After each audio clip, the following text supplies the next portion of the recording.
I'm glad we get this chance to explore the state of small business economy. Small businesses are the engine to our nation's economy, and we must do all that we can to ensure that all the tools are in place to create new and more jobs in this country. As we all know, successful small businesses are beneficial both from a macroeconomic and microeconomic point of view by both increasing the gross national product and personal income. I just want to refer to what our chairwoman has said in her statement about the mortgage market, its instability, and which has resulted in the tightening of lending standards that have spilled over into the small business credit markets, and also add to that what our colleagues have brought up about the rising oil prices, and then talk about tools that could perhaps insulate to a certain degree small business.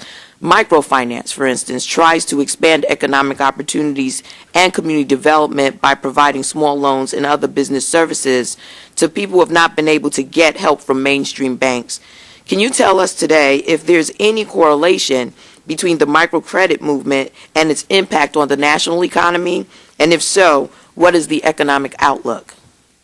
Well, I think that improving the way financial markets work, particularly for not just small business but very small businesses, is something that's actually can be very helpful. And in fact, in places where microfinance has been around longer, for example in Bangladesh where it was originally set up, it actually has been able to alleviate a lot of poverty. The issue here again is that having funds get to people with productive investment opportunities, even if they're poor, is actually very, very beneficial. In fact, I've actually done research on this, looking at the role of finance and growth. It's actually very critical for very poor countries to have better financial systems, and microfinance is one part of that picture. It's now actually happening in the U.S. to the extent that it can help poor and distressed community. And distressed communities, I think that's a terrific thing. Do know, however, that because it's micro and the word micro is in there, that it's actually still going to be a small part of the economy. Not necessarily unimportant, because for the people that it can help, it could be a very big deal. But there is the issue that in general, our financial system is in fact very, very large, and microfinance is only going to be a small part of it, even though it can actually target and help a very important sector of our economy. In your written testimony, you stated that there are many reasons why lending to small business may be riskier and may cost more costly than lending to larger firms. But it has been recently reported that small neighborhood banks have been immune to the credit crisis because of their loans are backed by customer deposits and not by complex debt instruments favored by major corporations. It appears what favors small business is their robust local economies. Do you believe that these community banks play a pivotal role in making sure that small businesses can continue to be the engine to our country as we move forward in the 21st century? Yes, I think community banks are extremely important in this regard. In fact, when research on the way financial system works actually talks a lot about this issue, that small firms, in particular the smaller they are and the younger they are, the more they're going to be dependent on what we call relationship finance. So that it's not that they actually have to have somebody who really knows what they do. And particularly in very small businesses, they don't necessarily have the records that a General Motors will have that you can take a look at.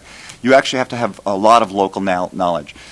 One of the things that we've seen is that community banks have been a very vibrant part of the banking community, and part of the reason that this occurs is because, number one, they can get local deposits, but importantly, they have information that the big guys don't have, because they're actually in the community. They know who is a trustworthy person. And in fact, this is not just, by the way, for businesses, but also for households. That my wife's family, my wife grew up quite poor, but her parents were always able to get loans from the local community bank, and the reason was that they knew that these people would pay back that no matter what happened.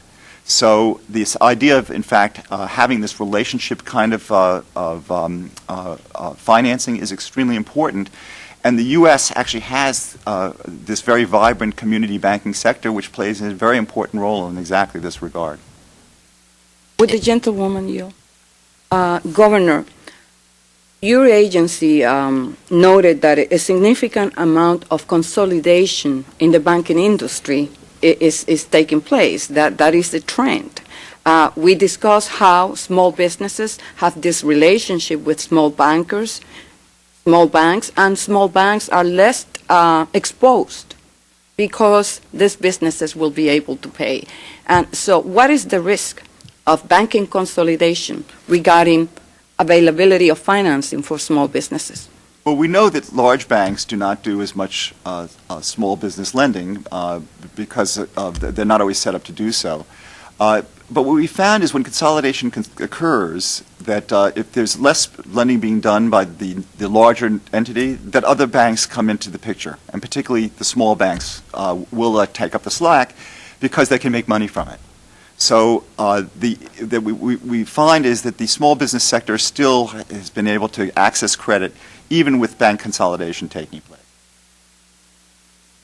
Thank you for yielding. Yes, thank you, Madam Chair. You sort of stole my thunder there with that question, but thank you very much.